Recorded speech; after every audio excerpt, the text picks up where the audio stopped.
Tidak mau mendapatkan kapal seperti sebelumnya, Indonesia telah merampungkan spesifikasi seperti apa yang dibutuhkan untuk kapal selam yang akan digunakan oleh TNI Angkatan Laut. Dalam keputusan terbaru, TNI Angkatan Laut sangat diwajibkan untuk memiliki armada kapal selam kelas canggih. Tak hanya berkelas canggih, tetapi kuantitas kapal selam yang dimiliki TNI Angkatan Laut juga harus banyak, mengingat luasnya perairan Indonesia serta choke point atau titik sempit laut Indonesia ada di beberapa titik dan menjadi keharusan untuk dijaga oleh kapal selam. Oleh karenanya unit kapal selam Indonesia harus lebih dari 10 unit dan jumlah yang paling ideal adalah 12 hingga 14 unit kapal selam. Untuk pengadaan kapal selam terbaru ada beberapa kriteria utama armada kapal selam TNI Angkatan Laut di masa depan, mencakup daya tahan yang lama, kemampuan meluncurkan rudal jelajah dan aspek masa depan lainnya seperti integrasi dengan platform dan sistem manajemen tempur terbaru. Beberapa kriteria utama dari armada kapal selam TNI Angkatan Laut adalah soal daya tahan yang lama dan kemampuan dalam meluncurkan rudal jelajah. Ini bisa berupa rudal jelajah anti kapal dan rudal serang darat yang bisa melengkapi di kapal selam TNI Angkatan Laut di kemudian hari.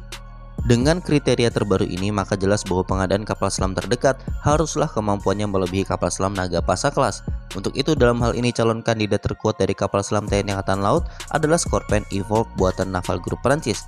Tahap pendatangan pembelian kapal selam Scorpène Evolve dari Prancis sudah terrealisasi di tahun 2024 ini. Kepala Staf Angkatan Laut Laksamana TNI Muhammad Ali pada peringatan Hari Armada 2023 di Jakarta memberikan beberapa masukan yang diberi oleh TNI Angkatan Laut kepada Kementerian Pertahanan yang digunakan dengan baik dengan pengadaan kapal selam kelas Scorpène Evolve. Beberapa masukan dari TNI Angkatan Laut terkait kapal selam memang rata-rata berasal dari Eropa karena memang kapal dari sana cukup bagus. 4 kapal selam yang saat ini berkuat TNI Angkatan Laut yakni KRI Cakra 401, Nagapasa 403, Arda Dedali 404, dan KRI Alugoro 405 dinilai masih belum cukup, apalagi satu di antara 4 kapal selam di atas sudah berusia sepuh yakni KRI Cakra 401. CEO Naval Group Pierre-Eric pada 9 November 2023 terbang langsung dari Prancis ke Indonesia untuk memenuhi Kementerian Pertahanan yang diwakili oleh Wakil Menteri Pertahanan Indonesia.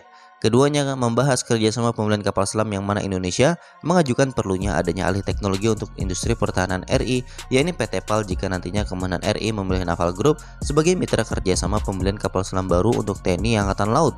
Dengan ditandatanganinya kontrak 2 unit kapal selam kelas Scorpène akan dibangun oleh PT PAL di galangannya. Selain Indonesia, ada beberapa negara tetangga yakni seperti Malaysia yang menggunakan kapal selam ini.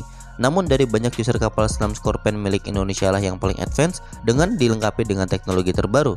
Dengan 12 unit kapal selam yang ditargetkan, maka masing-masing armada akan dilengkapi dengan 4 unit kapal selam. Kontrak Scorpène ini sebenarnya membuat pihak lain agak kecewa yakni Korea Selatan. Hanwha Ocean dari Korea Selatan cukup getol dan agresif mendorong diakuisisinya pengadaan kapal selam Nagapasa batch kedua. Namun ternyata sekarang Indonesia malah memilih Scorpène untuk angkatan lautnya. Keputusan Indonesia sendiri juga tidak salah karena spesifikasi yang diminta kapal selam terbaru TNI Angkatan Laut tidak bisa dipenuhi di Nagapasa batch kedua. Padahal Indonesia sempat membuka pintu untuk Korsel namun dengan tawaran KSS-3 tapi tidak diberi. Sekali lagi bahwa negara sebesar Indonesia sudah sepatutnya dijaga oleh alutsista yang baik, tidak hanya unggul dalam kuantitas namun juga kualitas. Dalam 4 tahun terakhir, alutsista yang diakuisisi oleh Kementerian Pertahanan untuk TNI tidak ada yang mengecewakan dan semuanya top 1 dunia. Dan kabar baiknya dengan transfer of teknologi industri pertahanan dalam negeri, kita bisa belajar dan mengembangkan teknologi peralatan-peralatan maju dari negara-negara yang juga maju. Bagaimana menurut kalian?